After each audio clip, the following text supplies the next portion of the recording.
जय श्री राधे कृष्णा। प्रिय भक्तों, आज सुनिए पौष मास कथा अध्याय 15। उम्मीद करती हूँ कल का अध्याय आप लोगों ने पूरा सुना होगा। तो चलिए शुरू करते हैं उसके आगे की कथा। शुक्ला के सखियों ने पूछा, हे महाभागे, यह रानी सुदेवा कौन थी? उनका आचार विचार कैसा था? तब शुक्ला ने कहा, हे सखियों, यह बहुत समय पहले की बात है। अयोध्यापुरी में मनुपुत्र महाराज इक्ष्वाकु का राज्य था। वे धर्म के बड़े ज्ञानी, तत्व ज्ञान परायण, अनेक प्रकार के धर्मों के अनुष्ठान में रत रहने वाले, सर्वज्ञ और देवता तथा ब्राह्मणों के पुजारी थे। काशी के राजा वीरवर महात्मा देवराज की पुत्री सुदेवा के साथ उनका विवाह हुआ था। सुदेवा सत्यव्रत के पालन में सदैव तत्पर रहती थी। वो हर प्रकार के सदाचार का पालन करती थी। पुण्यात्मा राजा इक्ष्वाकु उनके साथ अनेक प्रकार के उत्तम पुण्य और यज्ञ कार्य किया करते थे। अब एक दिन महाराज अपनी रानी के साथ गंगा के तट पर गए। वहां पर एक सुंदर वन था और वहां पर शिकार खेलने लगे। उन्होंने बहुत से सिंह और सुकर को मारा। जब वे इस प्रकार शिकार कर रहे थे, उस समय उनके सामने एक बहुत बड़ा सूअर आया। उसके साथ झुंड के झुंड और भी सूअर थे। वे सब अपने पुत्र और पौत्रों से घिरे हुए थे। उसकी प्रियतमा पत्नी सुकरी भी थी। उस समय सूअर ने राजा को देखकर अपने पुत्रों और पौत्रों तथा पत्नी से कहा, हे प्रिय कौशल देश के वीर सम्राट, महातेजस्वी राजा इक्ष्वाकु यहाँ शिकार खेलने आए हैं। उनके साथ बहुत सारे स्वान अर्थात कुत्ते और व्याध शिकारी भी हैं। इसमें संदेह नहीं है कि यह मुझ पर प्रहार करेंगे। वे बड़े पुण्यात्मा, वे बड़े राजाओं के भी राजा हैं और समस्त विश्व के अधिपति हैं। मैं इस महात्मा राजा के साथ पुरुषार्थ और पराक्रम दिखाता हुआ युद्ध करूंगा। यदि मैंने अपने तेज से इन्हें जीत लिया तो पृथ्वी पर अनुपम कीर्ति भोगूंगा, और यदि वीरवर महाराज के हाथ से मैं युद्ध में पराजित हो गया तो भगवान श्री विष्णु के लोक में जाऊंगा।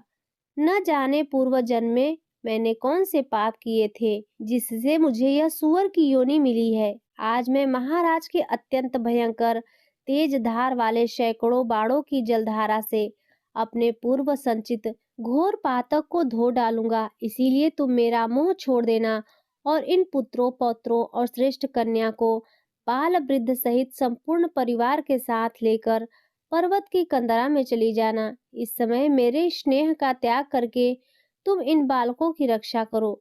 सुकर की बात सुनकर उसकी पत्नी सुकरी ने कहा, हे नाथ, आप यहाँ निर्भय होकर कोमल मूल फलों का आहार करते हैं। हे महाभागवत, पर्वतों पर, गुफाओं में और यहाँ भी जो यह सिंह और मनुष्यों के तीव्र भय की परवाह नहीं करते, उनका कारण आपका तेज ही है, जिससे वे सुरक्षित रहते हैं। आपके द्वारा हमें त्याग देने पर मेरे सभी बच्चे दीन, असहाय, अचेत हो जाएंगे। आपसे दूर रहने में मेरी शोभा नहीं है। उत्तम सोने के बने हुए दिव्य आभूषणों, रत्नमय उपकरणों, सुंदर वस्त्रों से विभूषित होकर पिता, माता, भाई, सास, ससुर, अन्य संबंधियों से आदर पाकर भी अगर कोई स्त्री पति के विहीन होती है तो शोभा नहीं पाती है। जिस प्रकार आचार के बिना मनुष्य, ज्ञान के बिना सन्यासी, गुप्त मंत्रणा के बिना राज्य की शोभा नहीं होती, उसी प्रकार आपके बिना हम सबकी कोई शोभा नहीं हो सकती। हे प्राणेश, आपके बिना मैं अपने प्राण नहीं रख सकती। आपके साथ यदि मुझे नरक में भी निवास करना पड़े तो उसे मैं सहर्ष स्वीकार करूंगी। अब दोनों ही अपने पुत्र और पौत्रों के साथ किसी पर्वत की सुंदर कंदरा में घुस जाएं। वहां अच्छा है। आप जीवन की आशा छोड़कर मरने के लिए जा रहे हैं। भला इसमें क्या लाभ दिखाई दे रहा है? अपनी पत्नी की आवाज सुनकर उस सुकर ने कहा, हे प्रिय, तुम वीरों के उत्तम धर्म को नहीं जानती। सुनो, मैं इस समय तुम्हें बताता हूँ। अगर योद्धा शत्रु के प्रार्थना करने पर या ललकारने पर भी काम, क्रोध, मोह, भय के कारण उस युद्ध का अवसर नहीं प्राप्त करता, तो वह 1000 युगों तक कुंभीपाक नामक नरक में निवास करता है। वीर पुरुष युद्ध में शत्रु का सामना करके यदि उसे जीत लेता है तो यश और कीर्ति का उपभोग करता है, और अगर निर्भयता पूर्वक लड़ता हुआ वह स्वयं ही मारा जाता है तो वीर लोक को प्राप्त कर दिव्य भोगों का उपभोग करता है। हे प्रिय, 200 हजार वर्षों तक वह इस सुख का अनुभव करता है। मनुपुत्र राजा इक्ष्वाकु यहाँ आए हुए हैं, जो स्वयं बड़े वीर हैं। वे मुझसे युद्ध चाहते हैं, तो मुझे अवश्य ही उनके साथ युद्ध करने का अवसर देना चाहिए। महाराज युद्ध के अतिथि होकर आए हैं, और अतिथि सनातन श्री विष्णु का स्वरूप होता है।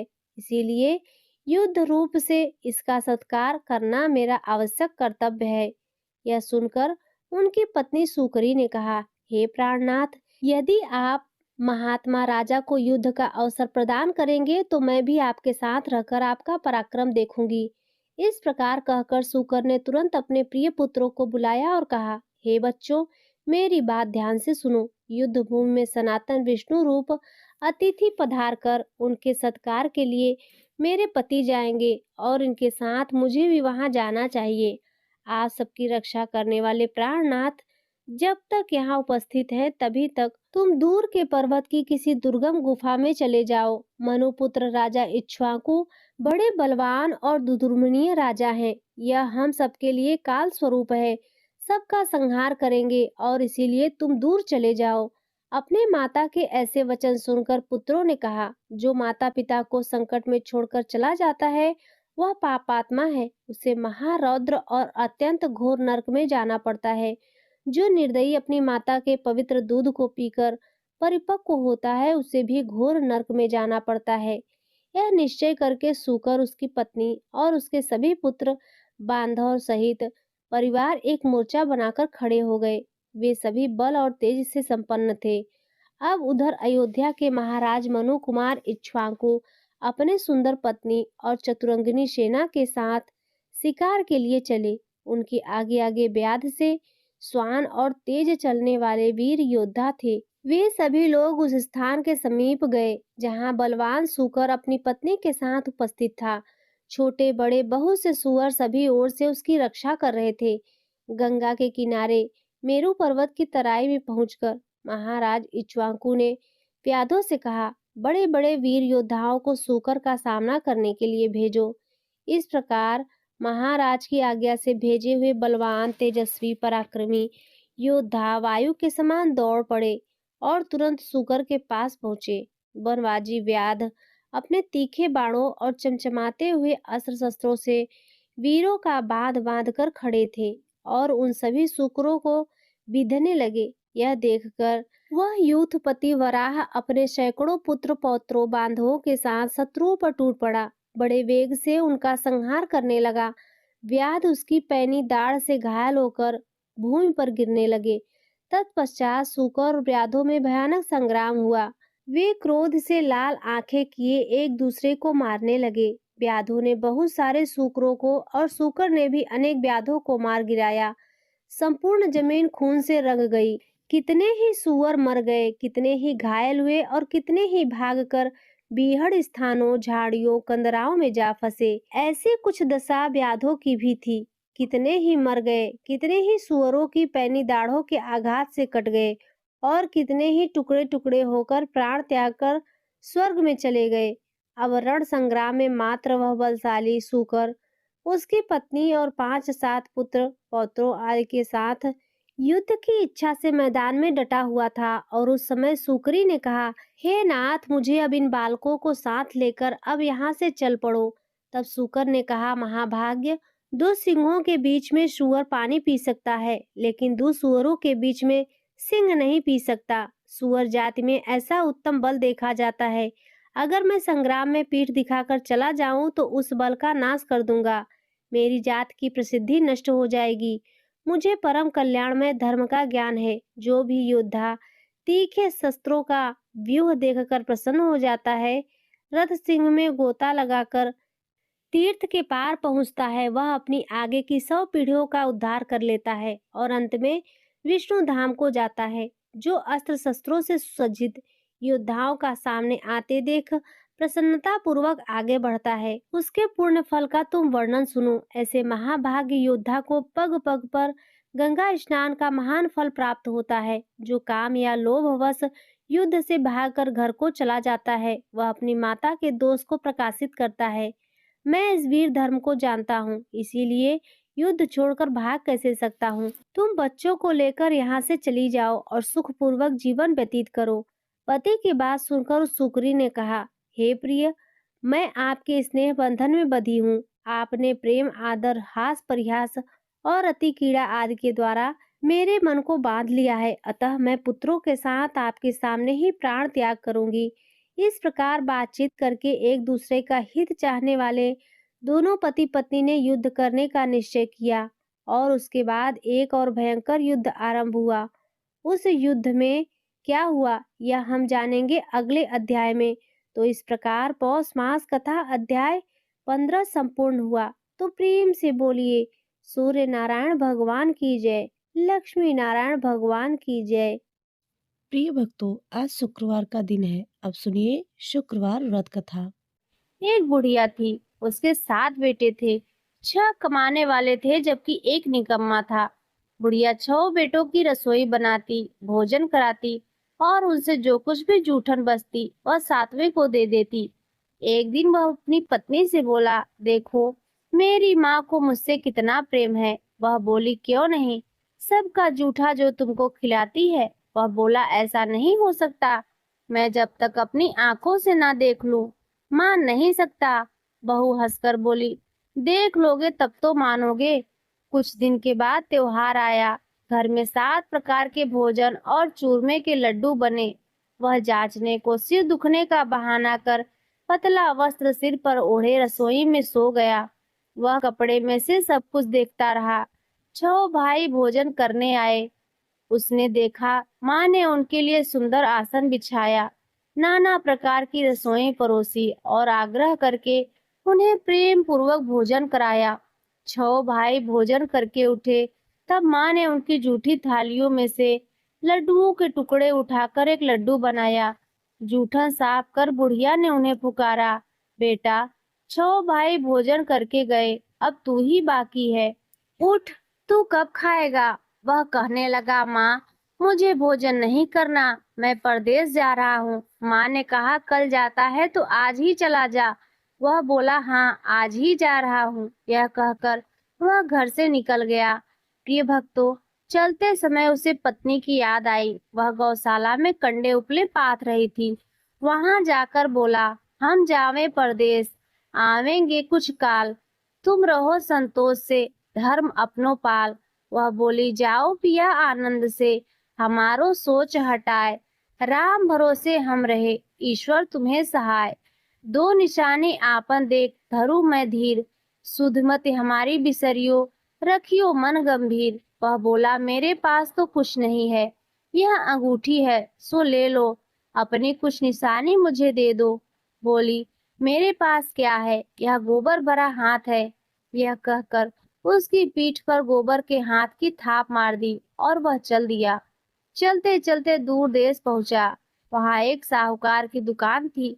वहां जाकर कहने लगा, भाई मुझे नौकरी पर रख लो तो तुम्हारा बड़ा ही उपकार होगा। साहूकार को एक नौकर की जरूरत थी। वह बोला, रह जा। लड़के ने पूछा, तनख्वाह क्या दोगे। साहूकार ने कहा, देखो भाई, काम देखकर दाम मिलेंगे। उसे साहूकार की नौकरी मिली। वह सुबह 8 बजे से लेकर रात के 10 बजे तक नौकरी करने लगा। कुछ दिनों में दुकान का सारा लेन देन, हिसाब किताब, ग्राहकों को माल बेचना, सारा काम करने लगा। साहूकार के साथ 8 नौकर थे। वह सब चक्कर खाने लगे, बड़े ही आश्चर्यचकित होने लगे। यह तो बड़ा ही होशियार बन गया। सेठ ने भी काम देखा और 3 महीने में ही उसे आधे मुनाफे का हिस्सेदार बना दिया। वह कुछ वर्षों में ही नामी सेठ बन गया और मालिक का सारा कारोबार उस पर छोड़कर तीर्थ यात्रा के लिए चला गया। इधर उसकी पत्नी को सास ससुर दुख देने लगे, सारे गृहस्थी का काम कराने लगे, उसे लकड़ियां लेने जंगल में भेजते। इसी बीच घर के आटे से जो भूसी निकलती उसकी रोटी बनाकर रख दी जाती और फूटे नारियल के नारले में पानी, उसे चोकर की रोटी खाने को मिलती और नारियल के नारले में पानी। एक दिन वह लकड़ी लेने जा रही थी। रास्ते में बहुत सी स्त्रियां संतोषी माता का व्रत करती दिखाई दी। वह वहां खड़ी होकर कथा सुनने लगी और पूछा, बहनों तुम किस देवता का पूजन करती हो और इसके करने से क्या फल मिलता है? यदि तुम इस व्रत का विधान मुझे समझाकर कहोगी तो मैं तुम्हारा बड़ा ही एहसान मानूंगी। तब उनमें से एक स्त्री बोली, हे बहन सुनो, यह संतोषी माता का व्रत है। इसके करने से निर्धनता, दरिद्रता का नाश होता है और जो कुछ भी मन में कामना हो वह संतोषी माता की कृपा से पूरी होती है। तब उसने उससे व्रत की विधि पूछी तो वह भक्ति स्त्री बोली, देखो बहन, सवा आने का गुड़ चना लेना, इच्छा हो तो सवा पाव का लेना या 1 रुपए का सवा लेना, सहूलत के अनुसार लेना, बिना परेशानी और श्रद्धा और प्रेम से जितना भी बन पड़े सवाया लेना। प्रत्येक शुक्रवार को निराहार रहकर कथा सुनना, इसके बीच क्रम नहीं टूटे, लगातार नियम का पालन करना। सुनने वाला कोई न मिले तो घी का दीपक जलाकर उसके आगे जल के पात्र को रखकर कथा कहना। जब तक कार्य सिद्धि न हो तो नियम का पालन करना और कार्य सिद्धि हो जाने पर व्रत का उद्यापन करना। 3 मास में माता मनोकामना पूरी करती हैं। यदि किसी के ग्रह खोटे भी हों तो माता वर्ष भर में कार्य सिद्धि करती हैं। फल सिद्धि होने पर उद्यापन करना, बीच में नहीं। उद्यापन में 2.5 सेर आटे का खाजा तथा इसी परिणाम से खीर तथा चने का साग बनाना। 8 लड़कों को भोजन कराना चाहिए।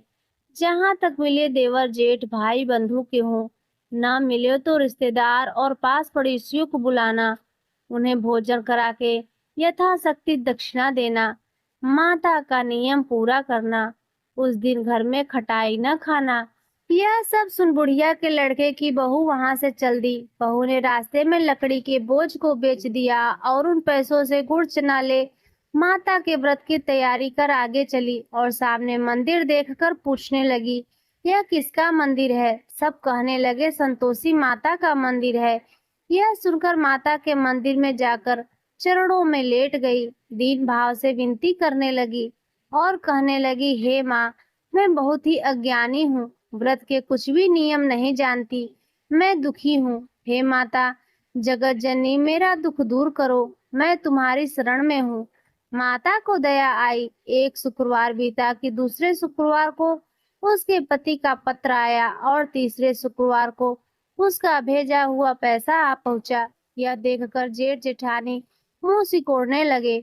लड़के ताने देने लगे कि काकी के पास पत्र आने लगे, रुपया पैसा आने लगा, अब तो काकी की खातिरदारी बढ़ेगी। बेचारी सरलता से कहती, भैया कागज आवे रुपया आवे, हम सबके लिए अच्छा है। ऐसा कहकर आंखों में आंसू भरकर संतोषी माता के मंदिर में आ मातेश्वरी के चरणों में गिरकर रोने लगी और बोली, माँ, मैंने तुमसे पैसा कब मांगा है? मुझे पैसे से क्या काम है? मुझे तो अपने सुहाग से काम है। मैं तो अपने स्वामी के दर्शन मांगती हूँ। तब माता ने प्रसन्न होकर कहा, जा बेटी, तेरा स्वामी आएगा। यह सुनकर खुशी से बावली होकर घर में जाकर काम करने लगी।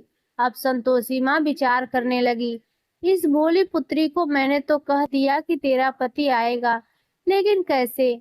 वह तो इसे स्वप्न में भी याद नहीं करता। उसे याद दिलाने को तो मुझे ही जाना पड़ेगा। इस तरह माताजी उस बुढ़िया के बेटे के पास जाकर स्वप्न में प्रकट होकर कहने लगी, हे साहूकार के बेटे, सो रहा है या जाग रहा है? वह कहने लगा, माता, सोता भी नहीं जागता भी नहीं, कहो क्या आज्ञा है? माँ कहने लगी, तेरे घर बार कुछ है कि नहीं? वह बोला, मेरे पास सब कुछ है, माँ है, बाप है, बहू है, क्या कमी है? माँ बोली, भोले पुत्र, तेरी बहू घोर कष्ट उठा रही है, तेरे माँ बाप उसे परेशानी दे रहे हैं, वह तेरे लिए तरस रही है, तू उसकी सुध ले। वह बोला, हाँ माता जी, यह तो मालूम है, परंतु कैसे जाऊं? परदेश की बात है, लेन देन का कोई हिसाब नहीं है, कोई जाने का रास्ता नहीं समझ में आता, कैसे चला जाऊं?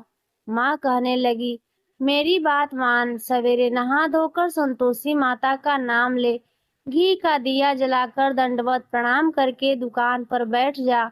देखते ही देखते सारा लेन देन चुकता हो जाएगा, जमा माल बिक जाएगा, साझ होते धन का भारी ढेर लग जाएगा अब जब सुबह होती है तो वह माता रानी को प्रणाम कर उनकी बात मानकर नहा धोकर संतोषी माँ को दंडवत प्रणाम करके घी का दीपक जलाकर दुकान पर बैठ जाता है। थोड़ी देर में देने वाले रुपया लाने लगे, लेने वाले हिसाब लेने लगे। कोठे में भरे सामान के खरीदार नगद दाम सौदा देने लगे। शाम तक धन का भारी ढेर लग गया। मन में माता का नाम लेकर चमत्कार देख वह प्रसन्न हो गया। घर ले जाने के वास्ते गहना कपड़ा सामान खरीदने लगा। यहाँ काम से निपटकर वह तुरंत घर को रवाना हुआ। उधर उसकी पत्नी जंगल में लकड़ी लेने जाती है। लौटते इस वक्त माता के मंदिर में विश्राम करती है। वह तो उसके प्रतिदिन रुकने का जो स्थान ठहरा। उधर धूल उड़ती है तो यह देखकर माता से पूछने लगी, हे माता, यह धूल कैसे उड़ रही है? माता कहती है, हे पुत्री, तेरा पति घोड़े पर बैठ कर आ रहा है। अब तू ऐसा कर, लकड़ियों के 3 बोझ बना ले, एक नदी के किनारे रख, दूसरा मेरे मंदिर के पास और तीसरा अपने सिर पर। तेरे पति को लकड़ियों का गट्ठर देखकर मोह पैदा होगा, वह यहाँ रुकेगा, नाश्ता पानी बनाकर खाकर माँ से मिलने जाएगा। तब तू लकड़ियों का बोझ उठाकर जाना और चौके पर गट्ठर डालकर जोर से आवाज लगाना, लो सासू जी, लकड़ियों का गट्ठर लो, चोकर की रोटी दो, नारियल के कप में पानी दो, आज मेहमान कौन आया है।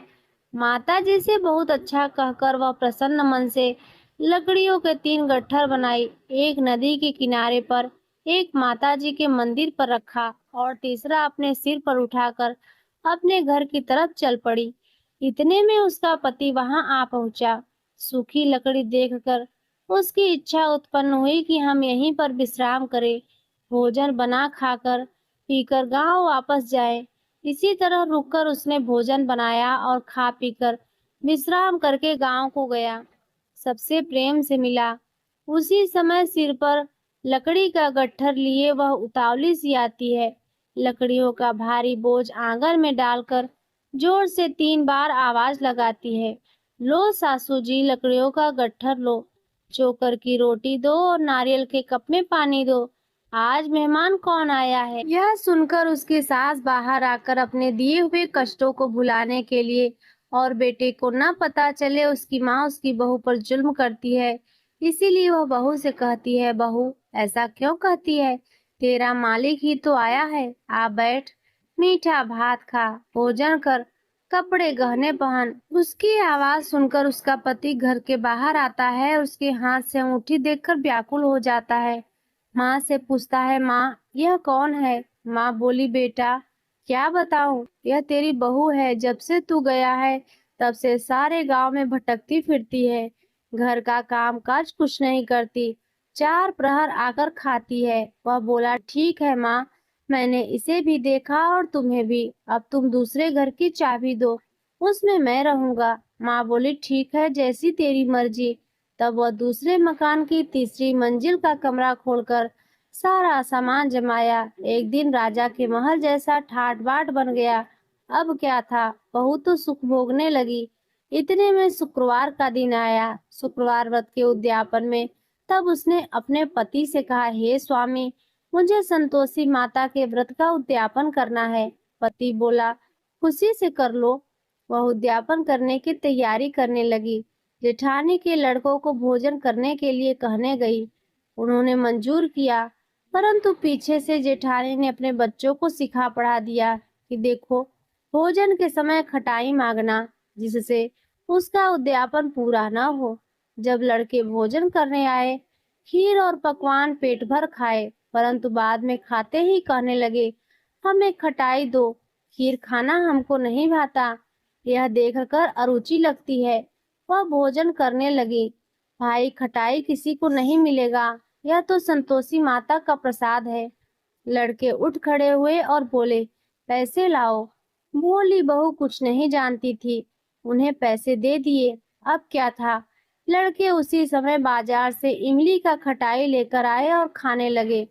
यह देखकर संतोषी माता रुष्ट हो गई। माता ने बहू पर कोप किया। राजा के दूत उसके पति को पकड़ कर ले गए। जेठ जेठानी मन माने वचन कहने लगे। कहने लगे लूट लूट कर धन इकट्ठा करके लाया था, अब सब मालूम पड़ गया। जब जेल की मार खाएगा तो अक्ल ठिकाने आएगी। प्रिय भक्तों, बहू से यह सब सहन नहीं हुआ और वह रोती हुई माता के मंदिर गई। कहने लगी, हे माँ, तुमने क्या किया? हंसाकर भक्तों को रुलाने लगी। तब माता बोली, हे बेटी, तूने उद्यापन के समय लड़कों को खटाई देकर मेरा व्रत भंग किया है। वह कहने लगी, माता, मैंने कुछ अपराध किया है। मैंने तो भूल से लड़कों को पैसे दे दिए थे। मुझे क्षमा करो, मैं फिर से तुम्हारा उद्यापन करूंगी। माँ बोली, अब भूल मत करना। वह बोली, अब भूल नहीं होगी। हे माँ, अब बताओ वह कैसे आवेंगे? माँ बोली, जा पुत्री, तेरा पति तुझे रास्ते में आता मिलेगा। जब वह मंदिर से निकली तो रास्ते में पति आता हुआ मिला। वह उससे पूछी, कहाँ गए थे? वह कहने लगा, इतना धन जो कमाया था उसका कर राजा ने मांगा था, वही भरने गया था। वह प्रसन्न होकर बोली, भला हुआ, अब घर चलो। कुछ दिन के बाद फिर शुक्रवार आया। वह बोली, हे पतिदेव, मुझे फिर से माता का उद्यापन करना है। पति ने कहा, खुशी से करो। बहू फिर जेठ के लड़कों को भोजन करने को कहने गई। जेठानी ने एक दो बातें सुनाई, सब लड़कों को सिखाने लगी, तुम सब लोग पहले ही खटाई मांगना। लड़के भोजन से पहले कहने लगे, चाची, हमें खीर नहीं खानी, हमारा जी बिगड़ता है, कुछ खटाई खाने को दे दो। वह बोली, खटाई किसी को नहीं मिलेगी, आना हो तो आओ, वह ब्राह्मण के लड़की लाकर भोजन करा लेगी। प्रिय भक्तों, उसने ब्राह्मण के लड़के को बुलाकर भोजन कराया। यथाशक्ति दक्षिणा की जगह एक एक फल उन्हें दिए। संतोषी माता प्रसन्न हुई। माता की कृपा होते ही 9वें मास उसके चंद्रमा के समान सुंदर पुत्र प्राप्त हुआ। पुत्र को पाकर प्रतिदिन माता के मंदिर को जाने लगी। माँ ने सोचा, यह रोज आती है, आज क्यों न इसके घर चलूं। यह विचार करके माता ने भयंकर रूप बनाया। गुड़ चने से सना मुख, ऊपर सूंड के समान होठ, ऊपर से मक्खियां भिनभिना रही थी। देहली पर पैर रखते ही उसकी सास चिल्लाई, देखो रे, कोई चुड़ैल डाकनी चली आ रही है। लड़को, इसे भगाओ, नहीं तो किसी को खा जाएगी। लड़के भगाने लगे, चिल्ला चिल्ला कर खिड़की बंद करने लगे। बहू रोशनदान में से यह सब देख रही थी और प्रसन्नता से पगलीबन चिल्लाने लगी, आज मेरी माताजी मेरे घर आई हैं। वह बच्चे को दूध पीने से हटाती है। इतने में सास का कोप फूट पड़ा और वह बोली, क्या उतावली हुई है, बच्चे को पटक दिया। इतने में माँ के प्रताप से लड़के ही लड़के नजर आने लगे। वह बोली, सासू माँ, मैं जिसका व्रत करती हूँ यह संतोषी माता है। सबने माता जी के चरण पकड़ लिए और विनती करके कहने लगे, हे माता, हम मूर्ख हैं, अज्ञानी हैं, तुम्हारे व्रत की विधि हम नहीं जानते। व्रत भंग कर हमने बड़ा अपराध किया है। जगत माता, हमारा अपराध क्षमा करो। इस प्रकार माता प्रसन्न हुई। हे संतोषी माता, बहू को प्रसन्न हो जैसा फल दिया वैसा माता सबको देना। इस कथा कहानी को कहते सुनते पुकारा भरते सभी की मनोकामनाओं को पूर्ण करना। प्रेम से बोलिए, संतोषी माता की जय। प्रिय भक्तों, अब आइए सुनते हैं संतोषी माता की चालीसा। दोहा। बंदो संतोषी चरण, रिद्धि सिद्धि दातार, ध्यान धरत ही होत नर, दुख सागर से पार। भक्तन को संतोष दे, संतोषी तव नाम, कृपा करहु जगदम्ब अब, आया तेरे धाम। चौपाई। जय संतोषी मात अनुपम, शांति दायनी रूप मनोरम, सुंदर वरण चतुर्भुज रूपा, वेश मनोहर ललित अनूपा, श्वेतांबर रूप मनहारी, माँ तुम्हारी छवि जग से न्यारी। दिव्य स्वरूपा आयत लोचन, दर्शन से हो संकट मोचन। जय गणेश की सुता भवानी, रिद्धि सिद्धि की पुत्री ज्ञानी। अगम अगोचर तुम्हारी माया, सब पर करो कृपा की छाया। नाम अनेक तुम्हारे माता, अखिल विश्व है तुमको ध्याता। तुमने रूप अनेकों धारे, को कह सके चरित्र तुम्हारे। नाम अनेक कहाँ तक कहिए, सुमिरन तब करके सुख लई है। विंध्याचल में विंध्यवासिनी, कोटेश्वर सरस्वती सुहासिनी। कलकत्ते में तू ही काली, दुष्ट नासिनी महाकराली। संबलपुर बहुचरा कहाती, भक्त जनों का दुख मिटाती। ज्वाला जी में ज्वाला देवी, पूजत नित्य भक्त जन सेवी। नगर बम्बई की महारानी, महालक्ष्मी तुम कल्याणी। मथुरा में मीनाक्षी तुम हो, सुख दुख सबकी साक्षी तुम हो। राजनगर में तुम जगदम्बे, बनी भद्रकाली तुम अम्बे। पावागढ़ में दुर्गा माता, अखिल विश्व तेरा यश गाता। काशीपुराधीश्वरी माता, अन्नपूर्णा नाम सुहाता। सर्वानंद करो कल्याणी, तुम ही शारदा अमृतवाणी। तुम्हारी महिमा जल में थल में, दुख दारिद्र सब मेटो पल में। जेते ऋषि और मुनीषा, नारद देव और देवेशा। इस जगती के नर और नारी, ध्यान धरत है मात तुम्हारी। जा पर कृपा तुम्हारी होती, वह पाता भक्ति का मोती। दुख दारिद्र संकट मिट जाता, ध्यान तुम्हारा जो जन ध्याता। जो जन तुम्हारी महिमा गावे, ध्यान तुम्हारा कर सुख पावे। जो मन राखे शुद्ध भावना, ताकि पूर्ण करो कामना। कुमति निवारी सुमति की दात्री, जयति जयति माता जगधात्री। शुक्रवार का दिवस सुहावन, जो व्रत करे तुम्हारा पावन। गुड़ छोले का भोग लगावे, कथा तुम्हारी सुने सुनावे।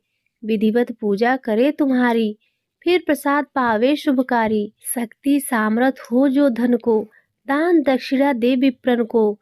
वे जगती के नर और नारी, मन वांछित फल पावे भारी। जो जन शरण तुम्हारी जावे, सो निश्चय भव से तर जावे। तुम्हरो ध्यान कुमारी ध्यावे, निश्चय मन वांछित वर पावे। सधवा पूजा करे तुम्हारी, अमर सुहागिन हो वह नारी। विधवा धर के ध्यान तुम्हारा, भव सागर से उतरे पारा। जयति जयति जय संकट हरणी, विघ्न विनाशन मंगल करणी। हम पर संकट है अति भारी, वे खबर लो मातु हमारी। निस्दिन ध्यान तुम्हरो ध्याता, देह भक्ति वर हमको माता। यह चालीसा जो नित गावे, सो भव सागर से तर जावे। दोहा। संतोषी माँ के सदा बंदहूँ पग निश्वास, पूर्ण मनोरथ हो सकल मात हरो भव त्रास। इति श्री संतोषी माता चालीसा संपूर्ण। प्रिय भक्तों, अब आइए सुनते हैं माँ संतोषी की आरती। जय संतोषी माता मैया, जय संतोषी माता। अपने सेवक जन की, अपने सेवक जन की, सुख संपत्ति दाता मैया जय संतोषी माता। सुंदर चीर सुनहरी माँ धारण कीन्यो, हीरा पन्ना दम के, हीरा पन्ना दम के, तन श्रृंगार लीन हो। जय संतोषी माता मैया, जय संतोषी माता। गेरू लाल छटा छवि, बदन कमल सोहे। मंद हसत करुणामयी, मंद हसत करुणामयी, त्रिभुवन जन मोहे। जय संतोषी माता मैया, जय संतोषी माता। स्वर्ण सिंहासन बैठी, स्वर्ण सिंहासन बैठी, चवर दुरे प्यारे। धूप दीप मधुमेवा, धूप दीप मधुमेवा, भोजन धरे न्यारे। जय संतोषी माता मैया, जय संतोषी माता। गुण अरुचना परम प्रिय, तामे संतोष कियो। संतोषी कहलाई, संतोषी कहलाई, भक्तन वैभव दियो। जय संतोषी माता मैया, जय संतोषी माता। शुक्रवार प्रिय मानत, शुक्रवार प्रिय मानत, आज दिवस सोही भक्त मंडली छाई, भक्त मंडली छाई, कथा सुनत मोही। जय संतोषी माता, मैया जय संतोषी माता। मंदिर जगमग ज्योति, मंदिर जगमग ज्योति, मंगल ध्वनि छाई। विनय करे हम सेवक, विनय करे हम सेवक, चरण सिर नाई। जय संतोषी माता, मैया जय संतोषी माता। भक्ति भावमय पूजा, भक्ति भावमय पूजा, अंगीकृत की जय। जो मन बसे हमारे, जो मन बसे हमारे, इच्छित फल दीजै। जय संतोषी माता, मैया जय संतोषी माता। दुख दारिद्री रोगी, दुख दारिद्री रोगी, संकट मुक्त किए। बहुधन धान्य भरे घर, बहुधन धान्य भरे घर, सुख सौभाग्य दिए। जय संतोषी माता, मैया जय संतोषी माता। ध्यान धरे जो तेरा, ध्यान धरे जो तेरा, वांछित फल पायो। पूजा कथा श्रवण करे, पूजा कथा श्रवण करे, घर आनंद आयो। जय संतोषी माता, मैया जय संतोषी माता। चरण गहे की लज्जा, चरण गहे की लज्जा, रखियो जगदम्बे। संकट तू ही निवारे, संकट तू ही निवारे, दयामयी अम्बे। जय संतोषी माता, मैया जय संतोषी माता। संतोषी माता की आरती जो कोई नर गावे, रिद्धि सिद्धि सुख संपत्ति, रिद्धि सिद्धि सुख संपत्ति, जी भर के पावे। जय संतोषी माता, मैया जय संतोषी माता। जय संतोषी माता, मैया जय संतोषी माता। अपने सेवक जन की, अपने सेवक जन की, सुख संपत्ति दाता।